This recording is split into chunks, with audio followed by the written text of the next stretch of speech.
अब देखिए मोर्चाबंदी कैसे की, उसे और समझिए। दरअसल बीजेपी के अगले अध्यक्ष पर बीजेपी के लिए कश्मीर से कन्याकुमारी तक लोगों में ये नैरेटिव गढ़ने की बड़ी जिम्मेदारी होगी कि बीजेपी के अलावा बाकी सभी पॉलिटिकल पार्टियां, नेशनल, क्षेत्रीय, सब ये नैरेटिव बीजेपी पहले से गढ़ती रही है, लेकिन इसको और बेहतर तरीके से, पुरजोर तरीके से जन जन तक पहुंचाने की तैयारी की जा रही है।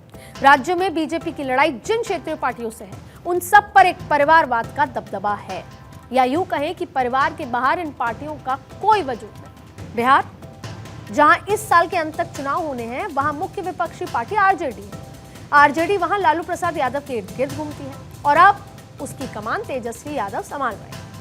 वैसे यहां बीजेपी और जेडीयू के अलावा सभी पार्टियां एक परिवार तक सिमटी हुई हैं और अब नीतीश कुमार के बेटे भी जेडीयू में एंट्री को लेकर कयास लगाए जाने की चर्चाएं भी हैं। इस तरह बंगाल में बात, बंगाल की टीएमसी की कमान ममता बनर्जी के साथ है, उन्हीं के हाथ में है, लेकिन उनके भतीजे अभिषेक बनर्जी को ममता का उत्तराधिकारी माना जाता है और उसी लिहाज से सब प्रोटोकॉल फॉलो होते हैं।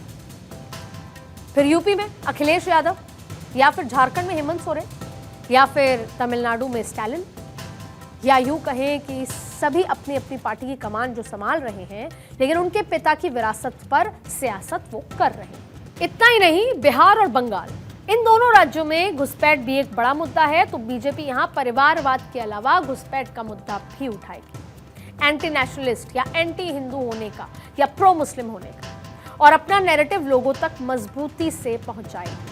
घुसपैठ का मुद्दा उठाकर बीजेपी ममता बनर्जी पर तुष्टीकरण का से लेकर तमाम तरीके के जो लेवल है वो चस्पा करेगी। साथ ही साथ घुसपैठ पर आंखें बंद करने का नैरेटिव देकर पार्टी खुद को नेशनलिस्ट, राष्ट्रवादी पार्टी और ममता को एंटी नेशनल भी साबित करने की तैयारी है। तो जाहिर है बीजेपी आने वाले दिनों में इस लड़ाई को और ज्यादा पुख्ता तरीके से लड़ेगी। चुनाव के नजरिए से अगर देखा जाए तो बीजेपी जनता के बीच कुछ ऐसे सवाल उठाएगी कि वो क्या चुनेगी। बीजेपी ये सवाल पूछेगी कि आप क्या चुनना पसंद करेंगे। एक तरफ मोदी की गारंटी, विकास की बात, संतुष्टिकरण का दावा, हिंदुत्व का नारा है, तो दूसरी तरफ रेवड़ियों का ऐलान, परिवारवाद वाली पार्टियां, तुष्टीकरण की चाल है, तो एंटी हिंदू और एंटी नेशनल होने का डर है।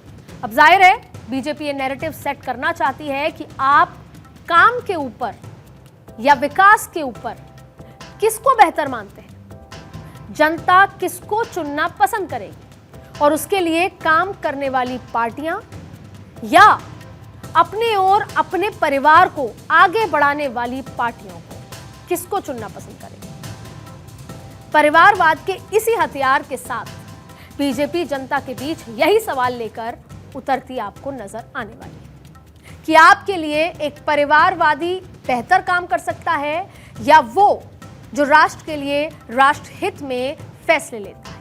लेकिन यहां अगर बीजेपी की नजरें दक्षिण का किला भेदने पर हैं, तो रणनीति सिर्फ इतनी नहीं होगी, क्योंकि दक्षिण में बीजेपी की कुछ अपनी चुनौतियां हैं, जिसकी वजह से अभी वो दीवार के इस तरफ खड़ी है लंबे समय, और जिसमें एक सबसे बड़ी चुनौती है भाषा।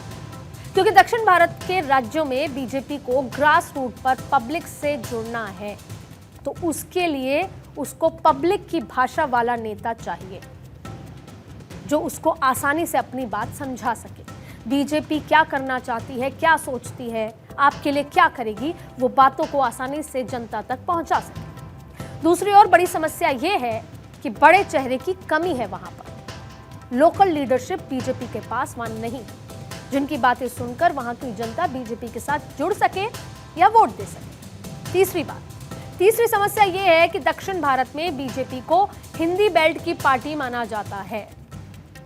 चौथी बड़ी समस्या कि वहां अब तक बीजेपी के हिंदुत्व का एजेंडा कारगर नहीं हो पाया, लेकिन बीजेपी दक्षिण का द्वार खोलने की रणनीति पर भी काम कर रही है। एक और बड़ी चुनौती है, उत्तर भारत में भाजपा विकास विकास विकास की बात करती है, लेकिन दक्षिण भारत में विकास का पैमाना अलग है।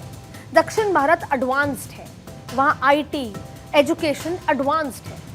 जिन विकास के दावे भाजपा यहां करती है, दक्षिण में विकास की डेफिनेशन बीजेपी को अलग रखनी पड़ेगी। वहां पर लोगों की एजुकेशन रेट अगर हम बात करें तो ज्यादा है, वहां पर डेवलपमेंट ज्यादा है और आबादी कम है। तो जो ये विकास का नैरेटिव है वो वहां पर थोड़ा उसके डेफिनेशन बदल जाए।